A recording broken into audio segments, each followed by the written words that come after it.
Assalamualaikum warahmatullahi wabarakatuh. Perkenalkan, nama saya Anggita Zulfa Anis dari Prodi Teknologi Pendidikan. Di sini saya akan membahas mengenai organisasi belajar dan faktor-faktornya. Salah satunya yaitu perilaku pelanggan. Nah, penasaran kan kok bisa sih perilaku pelanggan bisa bikin organisasi itu belajar? Simak video ini ya. Nah, berikut adalah 4 cara pelanggan mempengaruhi bisnis. Yang pertama, pemasaran. Bisnis mempelajari perilaku konsumen untuk menentukan cara terbaik mempromosikan produk. Contohnya, jika konsumen lebih suka merek terkenal, bisnis akan fokus memasang iklan dan aktif di media sosial. Lalu yang kedua, pengembangan produk. Memahami kebutuhan pelanggan membantu bisnis menciptakan produk atau layanan yang tepat. Misalnya, jika pelanggan sering membeli perangkat lunak di waktu tertentu, bisnis bisa membuat toko online untuk memudahkan mereka. Lalu yang ketiga, layanan pelanggan. Dengan memahami apa yang diinginkan pelanggan, bisnis bisa memberikan layanan yang lebih baik. Misalnya jika pelanggan suka restoran karena cepat, staf perlu dilatih agar tetap efisien. Lalu yang keempat, mengumpulkan data. Melihat data penjualan dan mendapatkan umpan balik dari pelanggan, membantu bisnis memahami pola pembelian dan membuat keputusan yang lebih baik. Ini bisa dilakukan dengan survei atau diskusi langsung dengan pelanggan. Selanjutnya juga ada 5 faktor yang mempengaruhi perilaku pelanggan. Yang pertama ada faktor psikologis, yang di dalamnya juga terdapat 2 faktor yang mempengaruhi psikologis pelanggan. Yang pertama, motivasi. Motivasi merupakan dorongan yang muncul dari kebutuhan seperti dalam hierarki Maslow. Misalnya, seseorang yang ingin menurunkan berat badan lebih termotivasi membeli produk diet. Lalu ada persepsi. Ini merupakan cara pandang seseorang terhadap produk atau merek yang dipengaruhi oleh pengalaman. Contoh, Apple dikenal sebagai merek inovatif sehingga orang bersedia membayar lebih. Lalu ada faktor sosial.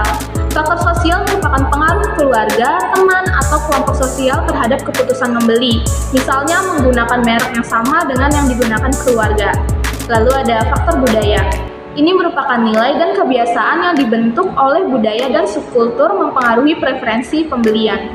Contoh, membeli produk yang sesuai dengan tradisi budaya. Lalu, faktor ekonomi. Kondisi keuangan dan penghasilan menentukan kemampuan dan keinginan membeli produk, terutama yang lebih mahal. Lalu ada faktor pribadi.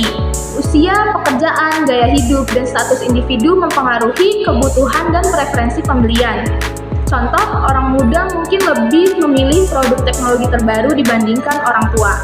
Nah, faktor-faktor ini bersama-sama membentuk perilaku pembelian seseorang. Pentingnya organisasi belajar untuk memahami perilaku pelanggan terletak pada bagaimana bisnis dapat menyesuaikan strategi mereka untuk memenuhi kebutuhan dan keinginan konsumen.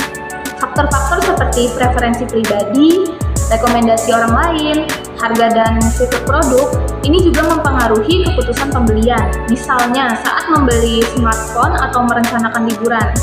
Dengan mengetahui preferensi ini, bisnis dapat mengembangkan produk yang tepat, meningkatkan layanan pelanggan, dan menyusun kampanye pemasaran yang lebih efektif. Belajar dari perilaku pelanggan juga memungkinkan bisnis membuat keputusan yang lebih baik berdasarkan data, menjaga relevansi di pasar, dan mencapai keberhasilan jangka panjang. Nah, selanjutnya nih, contoh penerapan prinsip organisasi belajar yang saya ambil dari contoh perusahaan Gojek yang terkait dengan memahami perilaku pelanggan. Yang pertama, pemahaman mendalam tentang perilaku konsumen. Gojek memahami bahwa sebagian besar konsumennya menginginkan layanan yang cepat, efisien, dan mudah diakses. Oleh karena itu, Gojek merancang aplikasinya dengan antarmuka yang mudah digunakan dan menyediakan berbagai layanan seperti GoRide, GoFood, dan GoSend. Dengan mempelajari preferensi ini, Gojek dapat terus menyesuaikan layanannya seperti menyediakan promo untuk pelanggan yang sering menggunakan layanan tertentu.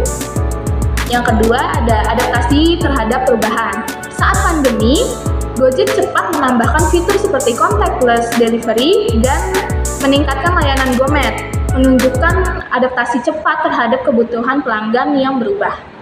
Lalu yang ketiga ada inovasi berbasis data. Gojek menggunakan data perilaku pelanggan untuk meluncurkan layanan baru yang sesuai dengan kebutuhan mereka. Contohnya, GoPay lahir dari pengamatan bahwa banyak pengguna Gojek yang lebih suka membayar secara digital.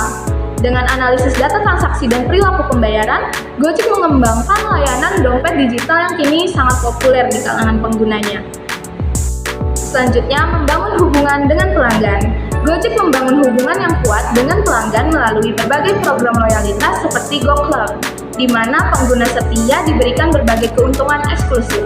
Melalui pemahaman yang mendalam terhadap kebutuhan pelanggan dan memberikan pengalaman yang dipersonalisasi, Gojek memastikan pengguna merasa dihargai, meningkatkan loyalitas dan keterikatan pada merek. Selanjutnya, feedback dan evaluasi. Gojek memanfaatkan ulasan pelanggan di aplikasinya untuk terus memperbaiki layanan, menunjukkan pembelajaran berkelanjutan dari masukan pengguna. Nah, melalui penerapan prinsip-prinsip organisasi belajar ini, Gojek mampu tetap kompetitif di pasar dan meningkatkan pengalaman pengguna secara berkelanjutan. Sekian dari saya, terima kasih.